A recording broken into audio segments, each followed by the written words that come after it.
Ciao ragazzi, ed eccoci qua con questa terza parte del tutorial sui parametri TL e Small. In questo tratteremo il nostro fatidico QTS, ok?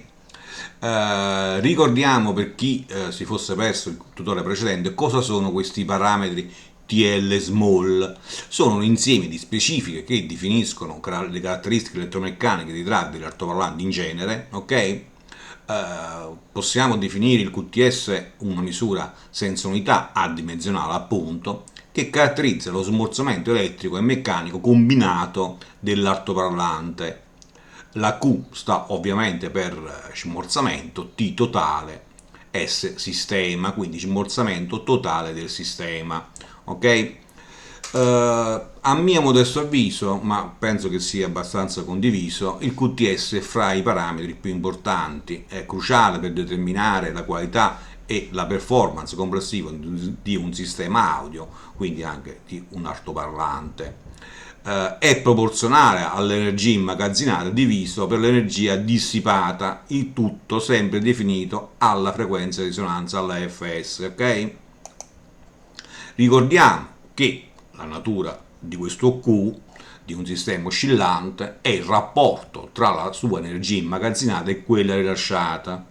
Di conseguenza, un sistema con un alto valore di Q immagazzina molto più energia rispetto a quella rilasciata in ogni ciclo, mentre ovviamente un sistema a basso valore di Q dissipa più energia rapidamente, ok? Un valore di conseguenza di QTS adeguato garantisce una risposta più ripida, rapida, no? Ed equilibrata, come anche una riduzione delle distorsioni. In questo grafico, che è lo stesso che abbiamo usato finora, mette in evidenza come quando il Q del sistema tende verso l'1, l'unità, e addirittura lo supera, la sua energia trattenuta aumenta e di conseguenza assume anche un guadagno. Sulla scala diciamo, sulle asse delle ordinate possiamo vedere questa scala in dB e quindi si vede anche il suo guadagno all'aumentare dello Q, ok? Ma vediamo un attimo come calcolare questo QTS. Questa è la sua bellissima formuletta, ok? Come si calcola? Il prodotto di QMS per QS diviso la loro somma, quindi sommando QMS più QS. Questi due parametri non ci sono per nulla sconosciuti, anzi ci sono noti, ma lo ricordiamo per chi avesse insomma, perso il tutorial precedente. Il QS, dicasi fattore di merito elettrico del driver sempre alla FS, QMS, dicasi fattore di merito meccanico sempre dell'altoparlante sempre alla FS, ok? In questo caso il prodotto rappresenta l'energia immagazzinata, cioè quella trattenuta, e quella dissipata invece è data da questa somma, ok? Allora, ipotizziamo un piccolo calcolo veloce, ok? Allora, abbiamo ad esempio questo altoparlante che ha un QMS da 5 e un QS da 0,5. Il calcolo si svolge in questo modo. Quindi abbiamo detto il prodotto di 2 è da 2,5, la somma da 5,5. Questo altoparlante con questi parametri avrà un QTS da 0,45, ok? Ricordiamo laddove si cerca un sistema smorzato, ok? Questo dovrà essere necessariamente, voglio dire, inferiore a 1, perché, e lo ricordo ancora, lo ricorderò fino alla nausea, che in un sistema, voglio dire, che tende all'unità e supera, immagazzina energia, quindi la risposta sua sarà meno controllata, ok? Quindi diciamo laddove questo QTS non sia determinato da un tipo di carico che può essere ad esempio un SP, un dipolo dove è cercato e ricercato un QTS alto, più vicino all'unità, magari anche superiore all'unità, in tutti gli altri casi è auspicabile avere un QTS inferiore a 1, ok? Molto inferiore a 1. ma andiamo ad analizzare più nel dettaglio come questi due parametri, voglio dire, influiscono sul QTS e facciamo delle considerazioni e anche delle premesse, ok? Dato che il QMS solitamente è maggiore di 2, ok?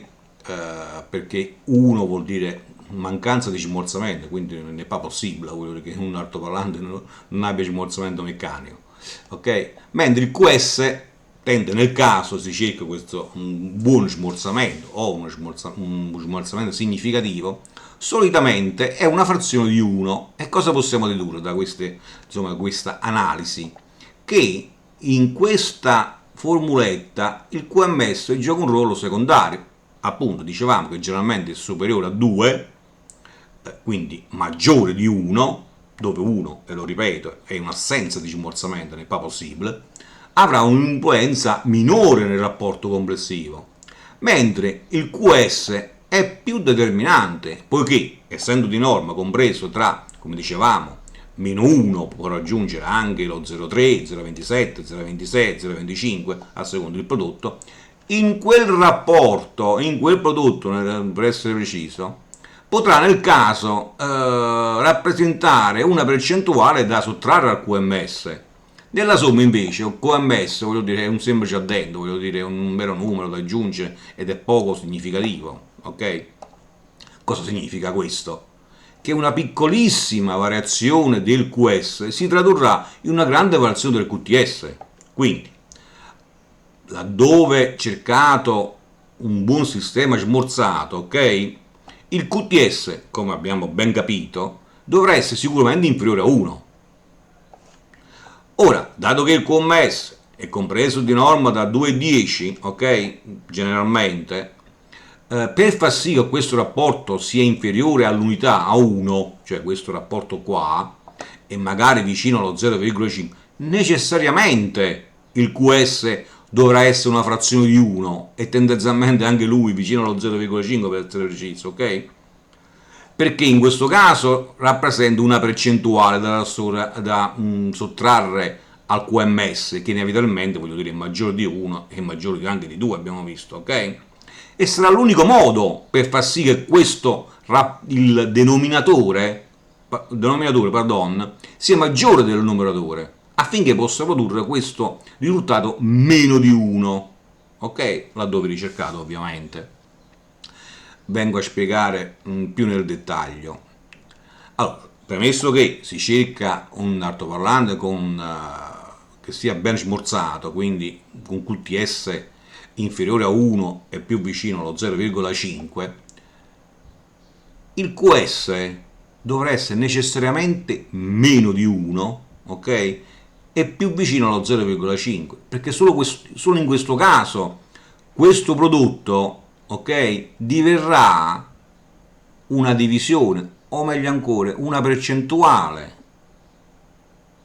di QMS.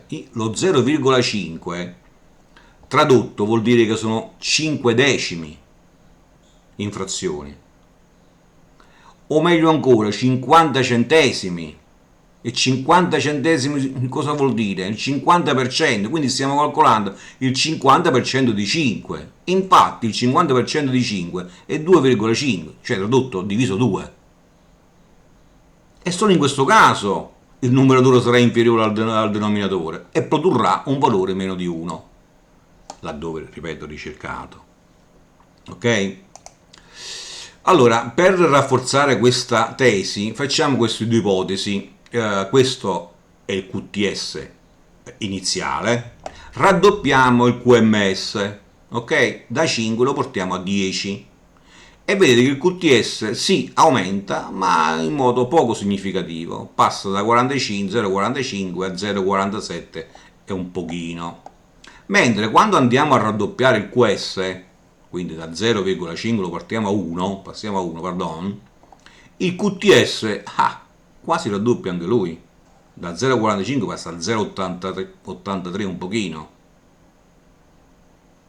Quindi la nostra ipotesi è più che valida, ok?